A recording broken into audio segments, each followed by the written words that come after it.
Welcome back to The Takeout. Labor Secretary Lori Chavez-DeRemer's resignation marks the third cabinet member to leave the Trump administration over the past 2 months. Homeland Security Secretary Kristi Noem was fired on March 5th. Pam Bondi was fired as Attorney General at the beginning of this month. Our political panel joins us now to discuss. That includes Republican strategist and former Romney presidential campaign advisor Kevin Sheridan, and Democratic strategist and co-founder of the Progressive Change Campaign Committee, Adam Greene. Kevin, let's start with you. I mean, what do these departures tell you about the state of the Trump administration, and do you expect other Trump administration officials to follow?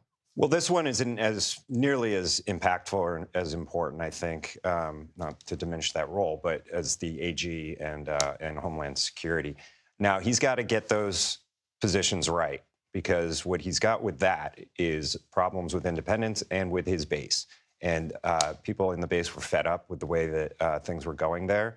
And he's going to have to bring in somebody that installs confidence with his base, because he's eroding both independents and some of his own people.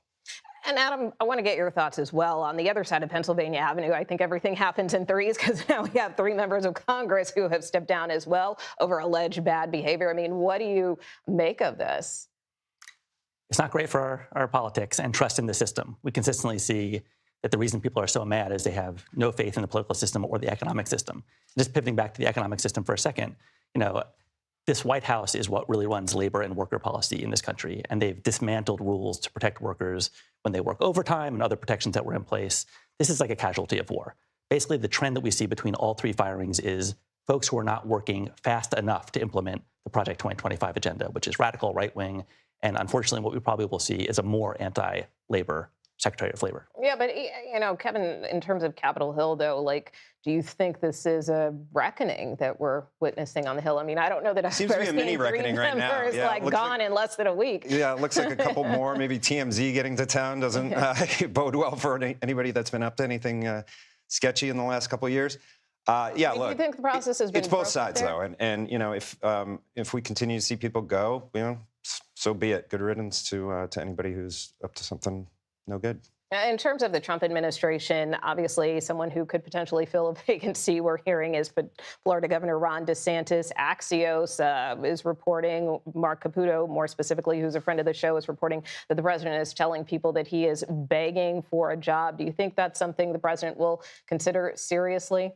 Well, the latest report I saw, and I would endorse this fully, is for a Supreme Court opening, which is not open right now, but I think he'd make a great Supreme Court justice. But no, I doubt that he's technically big. I believe Mark Caputo that Trump told him that. I doubt, knowing that camp, that they're begging. But he's going to have to get beyond the Susie Wiles, any issues with her. It sounds like they golf. DeSantis and Trump golfed together the other weekend.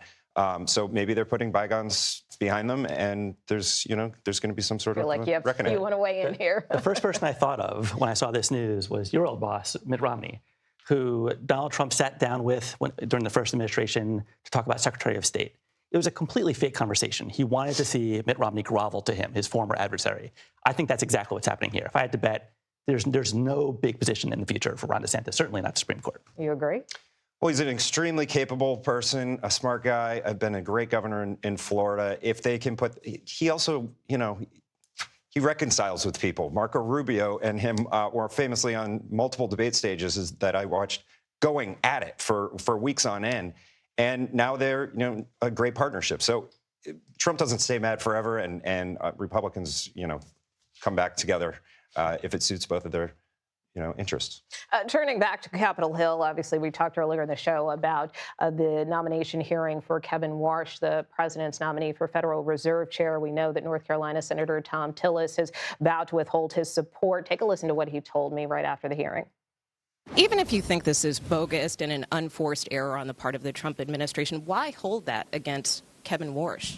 Because it sets a precedent that lets somebody in the bowels of DOJ determine put pressure on somebody to get them to move out of this job instead of doing it at the current course and speed, and it was dumb. So, Kevin, your thoughts here real quick. I mean, do you think that the senator is taking this stance here just because he's not running for re-election? Yeah, Tom Sullis is going out, guns blazing. No, he's had this position for weeks and months, and this is going to be a real problem for them. I think they probably do work something out and drop the charges against him or the investigation against him because it's just too important to get Warsh in there. What's your take on this? I mean, do you think he's someone who can be independent of the president if he is eventually confirmed? I'm talking about Kevin Warsh here. Yeah, absolutely not. If you love the bombing of Iran and the subsequent increase in oil prices, you will absolutely love a non-independent Fed chair. These are both systemic things that the markets look at, and this will rattle the entire market. Like for years, we have had an entire world depend on America as economic leader and an independent Fed. And this is completely disrupting with that. You'd think that Donald Trump would learn his lesson with skyrocketing oil prices, but apparently he's going to double down on Trump is highly sensitive to the markets, though, and he will tolerate a dip, but he's not going to do anything that's going to crash the economy. We've seen that over and over again. Both with tariffs and with the beginning of the Iran war, he adjusts so that the market goes back up, and we've seen that time again. Quite high, and clearly he didn't go back from the brink. He bombed Iran, and oil prices went through the roof. Once they get a deal, they'll go down. Well, the entire world is now turned against us. The economy, how many trillions of dollars have been lost, and this would have an exact same unfortunate impact for the American people, an accidentally good impact, I guess, for Democrats, because, if you think Trump's popularity can go no further, just watch what happens with a non-independent Fed chair. All right, a conversation that will continue. Thank you so much, Kevin Sheridan and Adam Greene.